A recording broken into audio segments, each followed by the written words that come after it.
Hello guys, good morning. ഇപ്പോൾ സമയം 6 മണിയായിട്ടുണ്ടേ. ഞാൻ രാവിലെ എഴുന്നേറ്റ് പല്ലൊക്കെ തേച്ച് അടുക്കളയിലേക്ക് എത്തിയിട്ടുണ്ട്. ഇഷാനെ രാവിലെ സ്കൂളിൽ വിടണം. അതാണ് ഇത്ര രാവിലെ എഴുന്നേറ്റ് വരാനുള്ള കാര്യം. അല്ലെങ്കിൽ ഒരു 8 മണിയൊക്കെയാണ് എൻ്റെ സമയം. അപ്പം അവനെ ഒരു 7:10 ആകുമ്പോഴത്തേക്കും വണ്ടി വരും. 7 മണി ഒരു 7:10 ആകുമ്പോഴത്തേക്കും വണ്ടി വരും. അതിന് മുന്നേ അവനെ കുളിപ്പിക്കണം, ബ്രേക്ക്ഫാസ്റ്റ് കൊടുക്കണം, പിന്നെ അവന് ടിഫിനും കൊടുത്തു വിടണം. അതുകൊണ്ടാണ് ഇത്ര രാവിലെ വന്നിരിക്കുന്നത്. ഞാനൊന്നും ഇങ്ങനെ ടിഫിനൊന്നും കൊണ്ടുപോയിട്ടില്ല കേട്ടോ സ്കൂളിൽ. കാരണം നമ്മുടെ ക്ലാസ്സൊക്കെ തുടങ്ങുമ്പോൾ തന്നെ 10 മണിയാവും.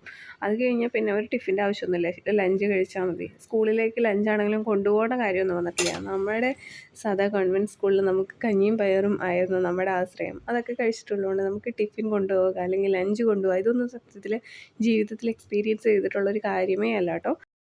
സത്യം പറഞ്ഞാൽ ഇഷാൻ്റെ കാര്യത്തിലാണ് കേട്ടോ ഇഷാൻ എനിക്കൊരു ടെക്സ്റ്റ് ബുക്ക് പോലെ. ഞാനെല്ലാം അവനിൽ നിന്നാണ് ഈ പ്രഗ്നൻസി.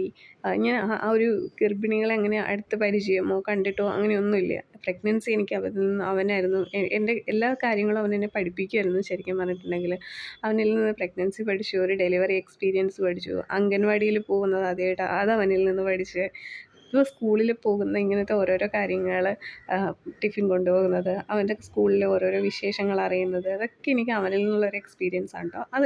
അതുകൊണ്ട് തന്നെ ഇവാനിയെ ഉണ്ടായി കഴിഞ്ഞപ്പോഴത്തേക്കും എനിക്ക് അത്ര വലിയ ആ ഒരു പുതുമയോ ആ ഒരു ക്യൂരിയോസിറ്റിയോ ഒന്നിനും ഉണ്ടായിട്ടില്ല. കാരണം ഓൾറെഡി ഞാൻ ഇഷാനിൽ നിന്നെല്ലാം ഇങ്ങനെ പഠിച്ചിട്ടുണ്ടായിരുന്നു. അവനെല്ലാം എനിക്കിങ്ങനെ എല്ലാ കാര്യങ്ങളും എക്സ്പീരിയൻസ് ചെയ്യാൻ പറ്റിയത് അവനിൽ നിന്നായിരുന്നു.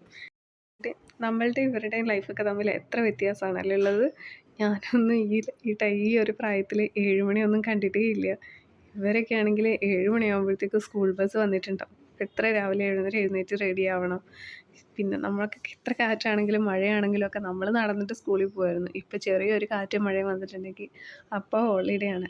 നമ്മുടെ സാഹചര്യങ്ങളും അങ്ങനെ മാറിയിട്ടുണ്ട്. നമ്മളുടെ എന്താ പറയുക, പ്രകൃതിയും ഒക്കെ അത്ര കണക്ക് മാറിയിട്ടുണ്ട് അല്ലേ.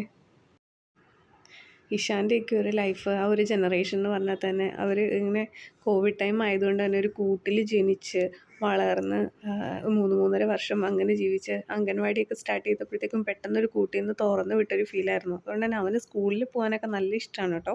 രാവിലെ നല്ല സപ്പോർട്ടീവാണ്. അവൻ എഴുന്നേൽക്കാനും ഫുഡ് കഴിക്കാനും കുളിക്കാനും എല്ലാത്തിനും എനിക്ക് ഭയങ്കരമായിട്ട് എന്നോട് അവൻ അഡ്ജസ്റ്റ് ചെയ്യുന്നുണ്ട്. അവനത് ഇഷ്ടമുള്ളത് കൊണ്ട് തന്നെ അവൻ അഡ്ജസ്റ്റ് ചെയ്യുന്നുണ്ട്, എൻ്റെ കൂടെ നിന്ന് തരുന്നുണ്ട്. അതെനിക്ക് ഭയങ്കര ഒരു ഹെൽപ്ഫുൾ ആയിട്ടുള്ളൊരു കാര്യമാണ് കേട്ടോ.